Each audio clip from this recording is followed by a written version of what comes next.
Now we are going to learn an important aspect of marginal costing, that is key factor, limiting factor, scarcity factor analysis.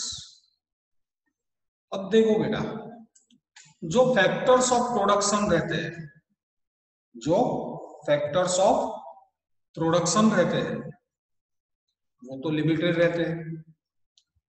Factors of production तो limited रहते हैं। तो limited resources को अगर हमारे पास limited resources हो और अगर पॉसिबल ना हो कि जितनी प्रोडक्ट हम बनाते हैं सब प्रोडक्ट हम बनाए, जितनी डिमांड है उतना बनाए, ये तो पॉसिबल नहीं है। क्यों? क्योंकि हमारे जो रिसोर्सेस है वो तो लिमिटेड है।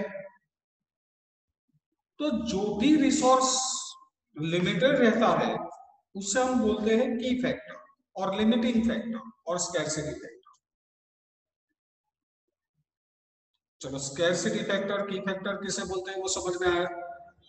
जो भी लिमिटेड रहेगा उसे हम बोलेंगे की फैक्टर या तो लिमिटिंग फैक्टर। अब देखो, जो कंपनी का मैनेजमेंट रहता है, जो कंपनी का मैनेजमेंट रहता है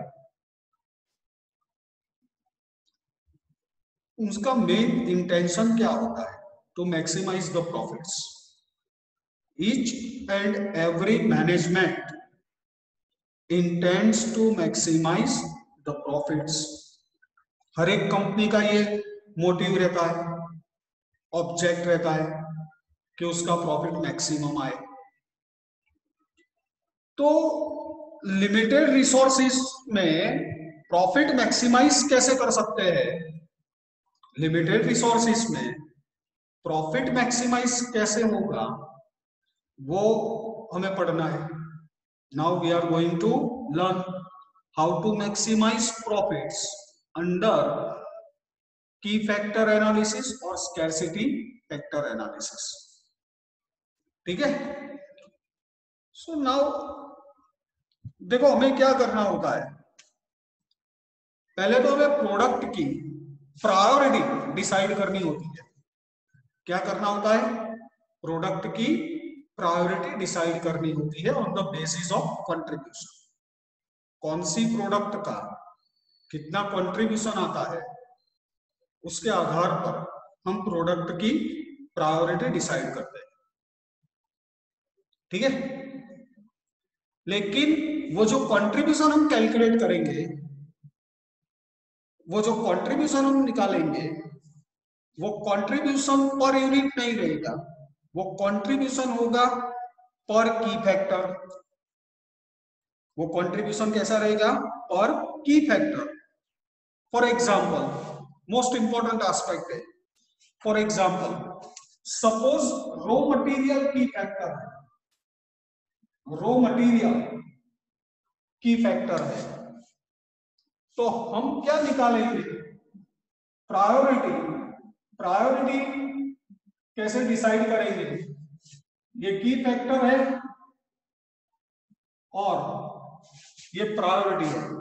हम प्रायोरिटी कैसे डिसाइड करेंगे? कौन सी प्रोडक्ट मोस्ट प्रॉफिटेबल है वो हम कैसे डिसाइड करते हैं? On the basis of contribution per KG.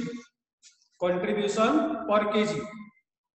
Material का जो यूनिट्स रहेगा, चाहे फिर वो केजी में हो या लीटर में, अगर वो केजी में है तो कंट्रीब्यूशन पर केजी हम निकालेंगे, और अगर वो लीटर में है, मटेरियल लीटर में यूज होता है, तो हम कंट्रीब्यूशन पर लीटर निकालेंगे। ठीक है? तो देखो, अगर रॉ मटेरियल की फैक्टर है तो प्रायोरिटी कंट्रीब्यूशन पर केजी के आधार पर हम निकालेंगे। सपोज की फैक्टर डायरेक्ट लेबर आवर्स है। कौन सा की फैक्टर है? Direct labour hours. अगर direct labour hours key factor है तो हम प्रायोरिटी कैसे डिसाइड करेंगे? कंट्रीब्यूशन पर लेबर आवर के आधार पे, कंट्रीब्यूशन पर लेबर आवर के आधार पर हम डिसाइड करेंगे। यानी हम क्या कैलकुलेट करेंगे? Contribution per labour our. ठीक है। वैसे ही suppose machine hours key factor है, मशीन आवर्स, तो मुझे बताओ प्रायोरिटी कैसे डिसाइड करेंगे हम? On the basis of contribution per machine hour, contribution per machine hour. Suppose sales units key factor है, सेल्स यूनिट्स की फैक्टर है, तो प्रायोरिटी डिसाइड करेंगे कंट्रीब्यूशन पर यूनिट के आधार पर। प्रायोरिटी कैसे डिसाइड करेंगे? कंट्रीब्यूशन पर यूनिट के आधार पर। और द लास्ट, अगर सेल्स वैल्यू की फैक्टर है, सेल्स वैल्यू की फैक्टर है, तो हम प्रायोरिटी डिसाइड करेंगे पीवीआर के आधार पर। किसके आधार पर डिसाइड करेंगे? PVR, profit volume ratio. जो प्रोडक्ट का प्रॉफिट वॉल्यूम रेशियो ज्यादा रहेगा उसे हम फर्स्ट प्रायोरिटी देंगे। ठीक है, चलो फिर से एक बार याद कर लेते हैं।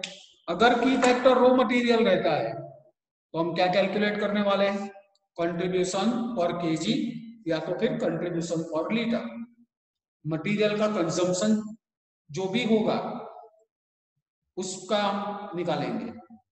अगर केजी में है तो कंट्रीब्यूशन पर केजी निकालेंगे, अगर लीटर में है कंट्रीब्यूशन पर लीटर निकालेंगे। ठीक है। फिर अगर direct labour hours key factor है, direct labour hours key factor है, तो हम निकालेंगे कंट्रीब्यूशन पर लेबर आवर। क्या निकालेंगे? Contribution per labour our. अगर मशीन आवर्स की फैक्टर है तो हम क्या कैलकुलेट करेंगे? कंट्रीब्यूशन और machine our. Sales units key factor है, सेल्स यूनिट्स की फैक्टर, तो प्रायोरिटी डिसाइड करेंगे कंट्रीब्यूशन पर यूनिट के आधार पर। कंट्रीब्यूशन पर यूनिट के आधार पे हम प्रायोरिटी डिसाइड करेंगे। और अगर सेल्स वैल्यू की फैक्टर है तो प्रायोरिटी हम डिसाइड करते हैं पीवीआर के आधार पर। चलो सर ये तो समझ में आ गया कि प्रायोरिटी डिसाइड कैसे करेंगे, लेकिन हमें वो तो बताओ कि ये कैसे निकालते हैं? Contribution per kg, contribution per labour hour, contribution per machine our, ये सब कैसे निकालते हैं? Simple simple, contribution per unit, contribution per unit को आप डिवाइड कर दो, कंट्रीब्यूशन पर यूनिट को आप डिवाइड कर दो। किससे डिवाइड करेंगे? अगर कंट्रीब्यूशन पर केजी आपको कैलकुलेट करना है तो इसको डिवाइड करो केजीस पर यूनिट से। क्या करना है? कंट्रीब्यूशन पर यूनिट को डिवाइड करो कंट्रीब्यूशन और सॉरी केजीस पर यूनिट से। तो गेस करो, चलो ये कैसे कैलकुलेट करेंगे? Contribution per labour hour, contribution per unit divided by labour hours per unit, contribution per unit divided by labour hours per unit. चलो बताओ कंट्रीब्यूशन पर मशीन आवर कैसे कैलकुलेट करते हैं? कंट्रीब्यूशन पर मशीन आवर कैसे calculate करते हैं?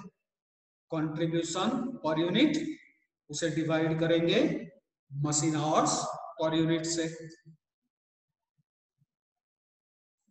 ठीक है, ये तो नॉर्मल कंट्रीब्यूशन पर यूनिट है अपना। सेल्स में से अगर वेरिएबल कॉस्ट डिडक्ट करते हैं तो आता है कंट्रीब्यूशन पर यूनिट, और ये तो पीवीआर है, अपने लॉटनरी एग्जांपल्स में कैलकुलेट किया हुआ है। समझ में आ गया? So this is the very first step in key factor analysis. अगर की फैक्टर एनालिसिस आपको करना है, सबसे पहले क्या करना पड़ेगा? प्रायोरिटी डिसाइड करनी पड़ेगी। अब देखो, ये प्रायोरिटी कैसे डिसाइड करेंगे? जिसका हाईएस्ट होगा, जो प्रोडक्ट में हाईएस्ट आएगा, उसे हम फर्स्ट प्रायोरिटी देंगे। जिसका सेकंड हाईएस्ट है, उसको हम सेकंड प्रायोरिटी देंगे। समझ में आया? प्रायोरिटी कैसे देंगे? हाईएस्ट जिसका रहेगा उसे हम फर्स्ट प्रायोरिटी देंगे। Clear? Okay. Now after deciding priority, we will find out the most profitable product mix. We will find out the most profitable product mix. वो कैसे कैलकुलेट करते हैं, वो कैसे कैलकुलेट होता है, वो तो हम with the help of example ही पढ़ेंगे। ठीक है? And most profitable product mix निकालने के बाद हम कैलकुलेट कर लेंगे टोटल प्रॉफिट। कंपनी का टोटल प्रॉफिट हम कैलकुलेट कर लेंगे। चलो, की फैक्टर एनालिसिस समझ में आया? की फैक्टर एनालिसिस कैसे करते समझ में आया? तो लिखो, चार्ट बुक में लिखो, चार्ट बुक में लिखो। Next chart number 2। ये इंपॉर्टेंट एस्पेक्ट है मार्जिनल कॉस्टिंग का। चार्ट नंबर 2, की factor oblique limiting factor oblique scarcity factor analysis.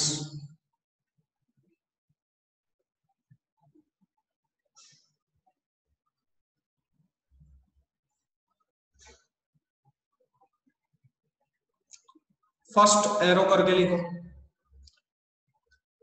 Under conditions of limited resources, under conditions of limited resources, the management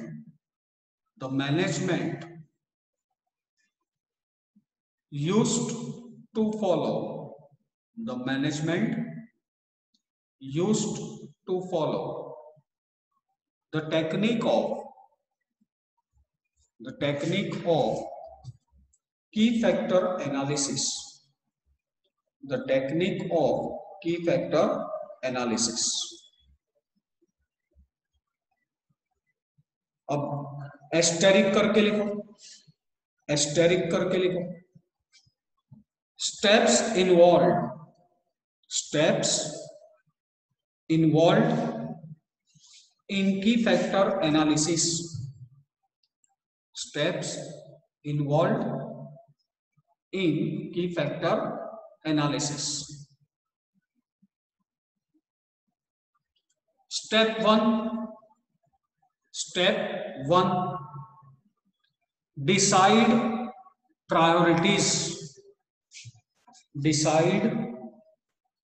priorities of products, decide priority of products. ठीक है? अब उसमें अब लिखो, 3 column बनाओ, 3 column equal columns, 3 equal columns बनाओ बेटा। पहला कॉलम रहेगा की फैक्टर, सेकंड कॉलम रहेगा priority based on, second column का title priority based on, third column का title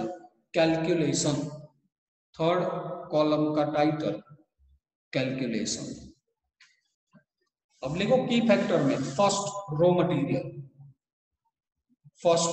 raw material,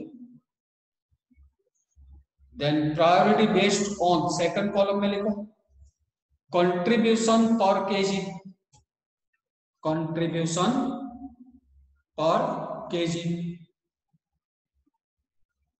and calculation में लिखो contribution per unit divided by, contribution per unit divided bye kgs per unit, kgs per unit. Second key factor direct labour hours, direct labour hours. Second column contribution, contribution per labour hour, contribution per labour hour, उसका calculation लिखो contribution per unit divided by labour hours per unit.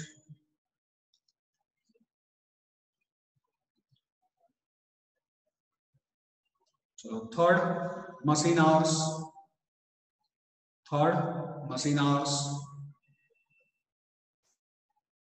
Priority में लिखो contribution per machine hour, contribution per machine hour, and calculation में लिखो contribution per unit,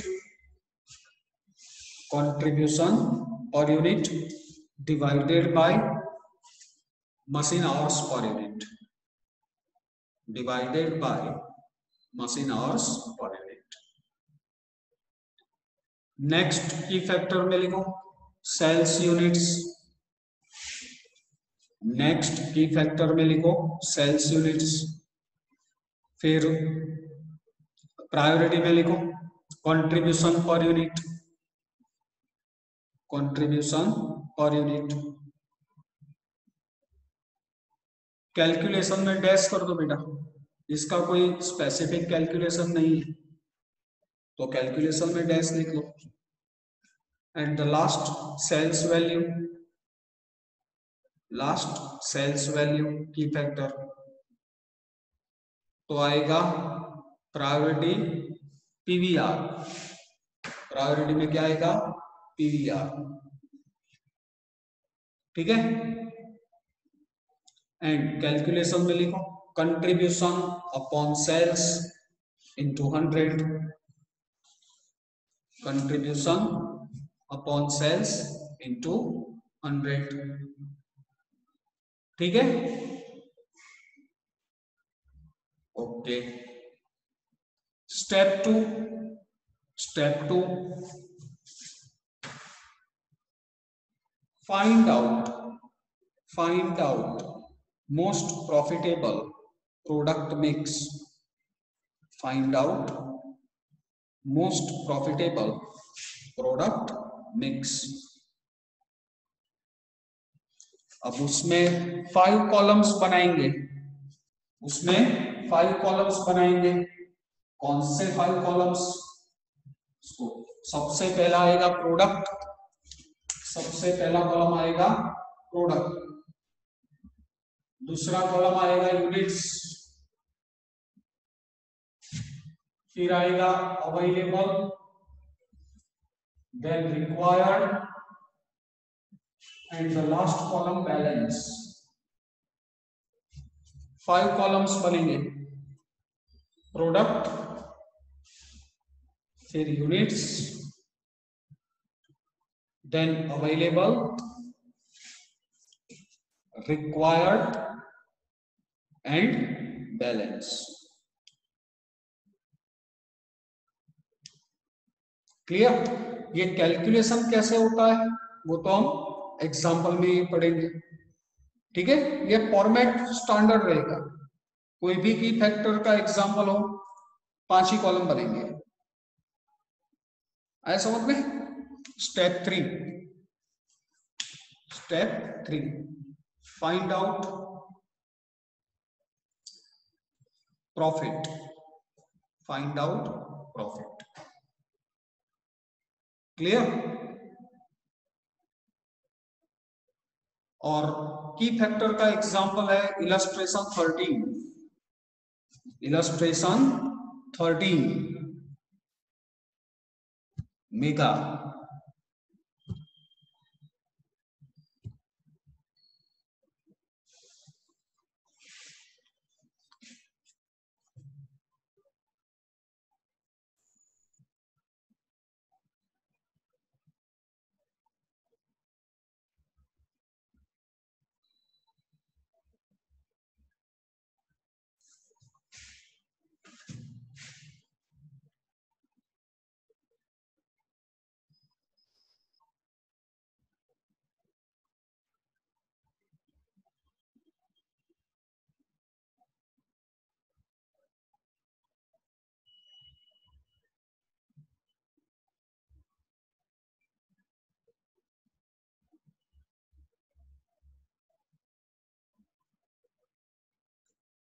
नहीं है उसका। Sir 13 नहीं।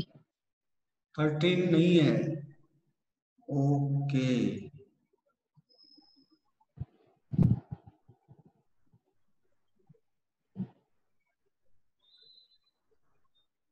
जो मैंने जो पीडीएफ भेजा था ना वो निकाल, जो अपना पीडीएफ भेजा था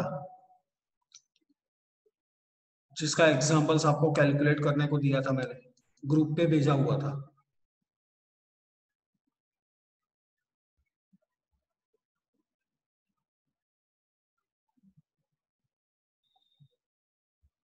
हाँ, जाने दो, आगे जाने दो, की फैक्टर आएगा।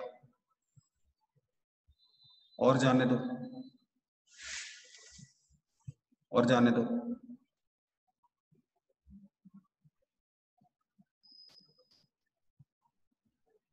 ओके, ये वाला 61 वाला। चलो 61। देखो ये जो 61 है, इलस्ट्रेशन 61, उसमें सिर्फ प्रायोरिटी हमें डिसाइड करनी है। सिर्फ एक ही स्टेप आएगा, सिर्फ प्रायोरिटी डिसाइड करेंगे, ठीक है। वो प्रायोरिटी कैसे डिसाइड करेंगे, लेट्स अंडरस्टैंड। सो देखो क्या दिया हुआ है, the following data is given, two products are there, product A and product B, direct material, direct labour at ₹3 per our.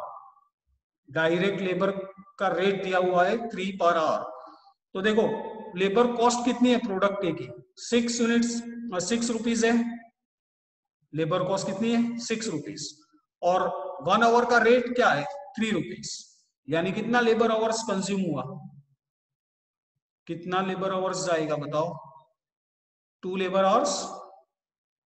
Total labour cost 6 rupees है और लेबर आवर रेट कितना है, 1 आवर का रेट कितना है, 3 रुपीज। तो कितना labour hours use हुआ, 2।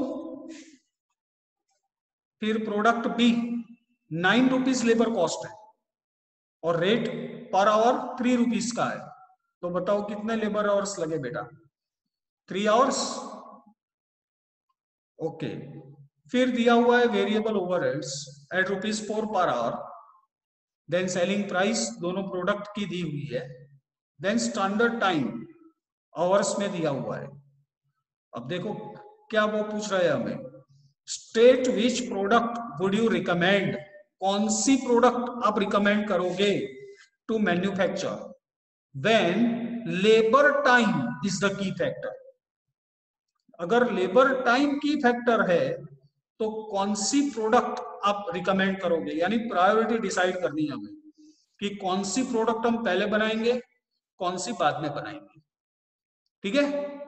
और दूसरा क्वेश्चन पूछा है, sales value is the key factor, sales value is the key factor. अब मुझे बताओ लेबर टाइम अगर की फैक्टर है, लेबर टाइम अगर की फैक्टर है तो हम प्रायोरिटी डिसाइड कैसे करेंगे। अगर लेबर टाइम की फैक्टर है तो प्रायोरिटी कैसे डिसाइड करेंगे, कंट्रीब्यूशन पर लेबर आवर, किसके आधार पर डिसाइड करेंगे, कंट्रीब्यूशन पर लेबर आवर, ठीक है। एंड अगर सेल्स वैल्यू की फैक्टर है सेल्स वैल्यू अगर की फैक्टर है तो प्रायोरिटी कैसे डिसाइड करेंगे? सेल्स वैल्यू की फैक्टर हो तो पीवीआर मीन्स व्हाट? सबसे पहले हमें दो चीज कैलकुलेट करनी पड़ेगी। एक contribution per labour our calculate करना पड़ेगा और दूसरा पीवीआर कैलकुलेट करना पड़ेगा।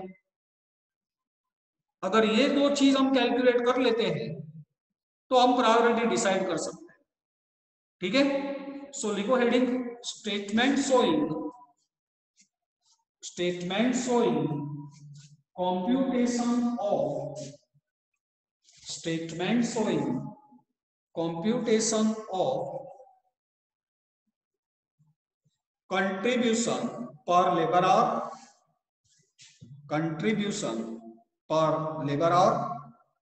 and PVR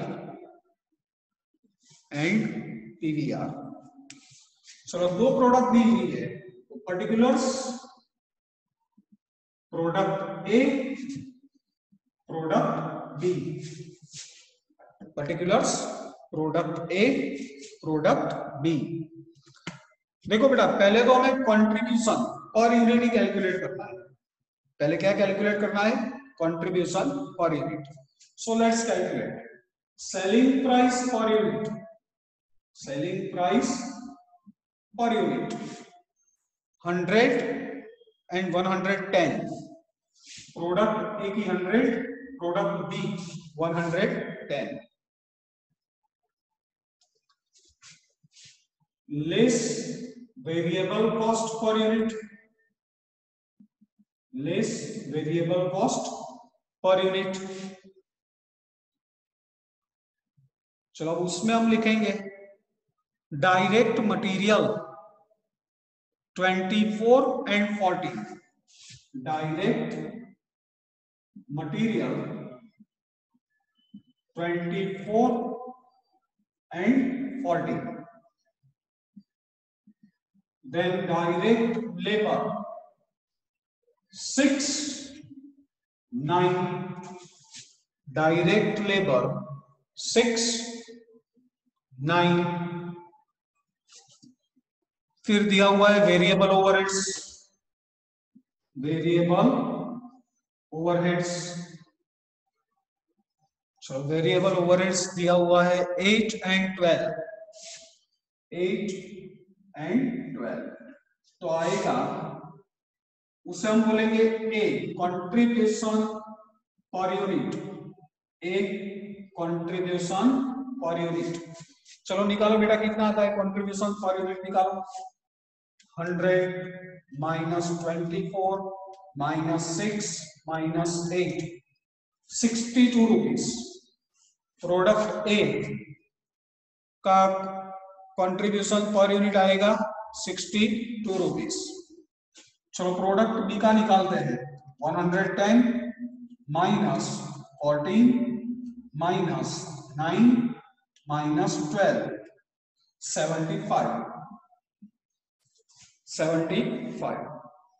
ठीक है, नाउ लेट्स कैलकुलेट पीवीआर।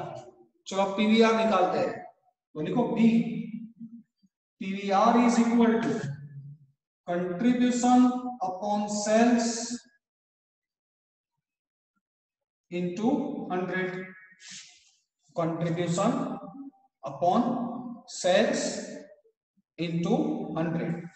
अब देखो प्रोडक्ट ए का कंट्रीब्यूशन है 62 रुपीज डिवाइडेड बाय 100 into 100, तो पीवीआर आएगा 62%। प्रोडक्ट ए का पीवीआर आएगा 62%।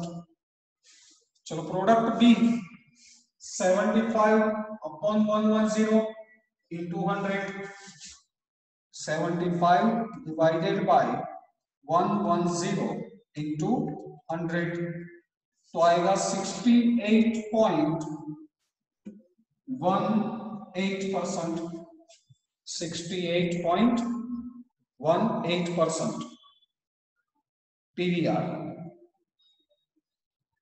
चलो अब निकालेंगे contribution per labour our. So C, contribution per labor hour is equal to contribution per unit divided by labor hours per unit. Contribution per unit divided by labor hours per unit. चलो अब contribution per unit product ए का 62 rupees divided by कितना labour hours जाता है product ए बनाने में। Product ए बनाने में कितना लेबर आवर्स जाता है 2 आवर्स। हमने कैलकुलेट किया 2 आवर्स जाते हैं तो डिवाइड बाय 2 तो आएगा 31 पर आवर। कौन सा रेट आएगा 31 per hour. And product B 75 divided by 3 hours तो आएगा 25 per hour. 25 per hour. Clear? Okay चलो अब हम बनाते हैं स्टेटमेंट प्रायोरिटी का। कौन सा की फैक्टर हो तब किसको प्रायोरिटी देने की है। तो लिखो next statement. Statement showing ranking of products. Statement showing ranking of products. Statement showing ranking of products. चलो बेटा पहला कॉलम रहेगा अपना की फैक्टर। पहला कॉलम आएगा की फैक्टर। दूसरा कॉलम रैंकिंग बेस्ड ऑन। किसके आधार पर हम रैंकिंग करने वाले हैं वो हम लिखेंगे ranking based on. And then rank 1 and 2। Rank 1 and 2।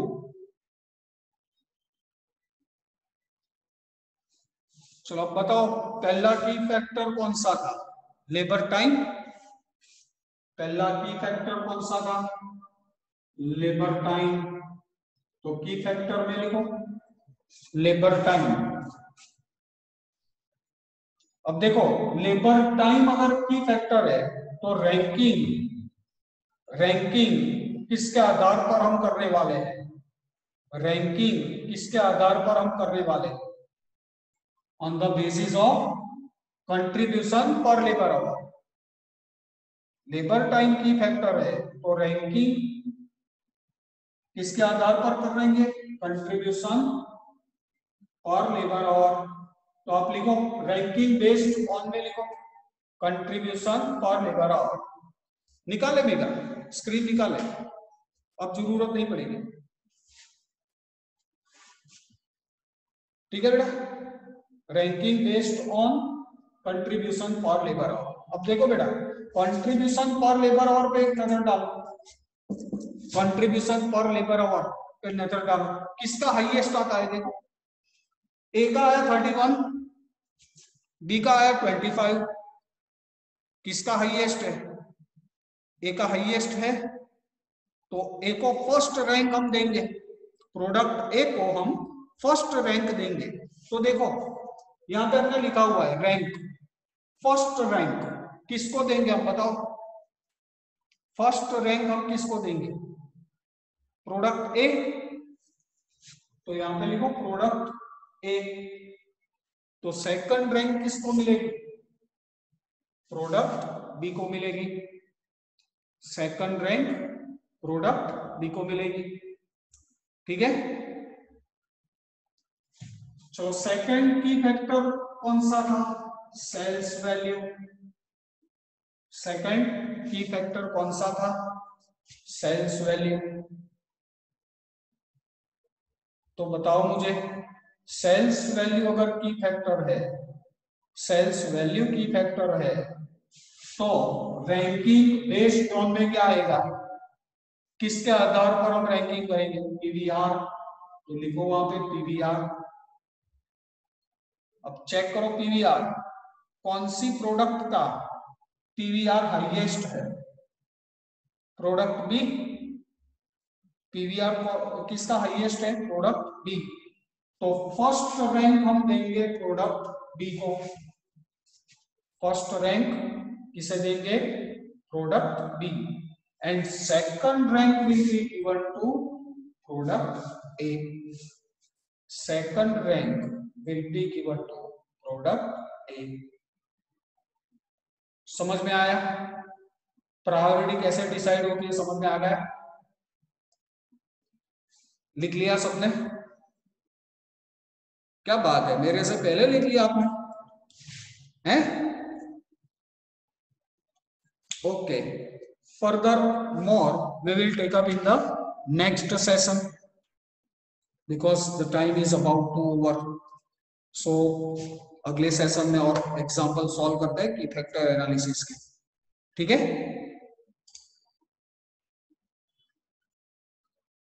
Mega, and कर दे लेक्चर।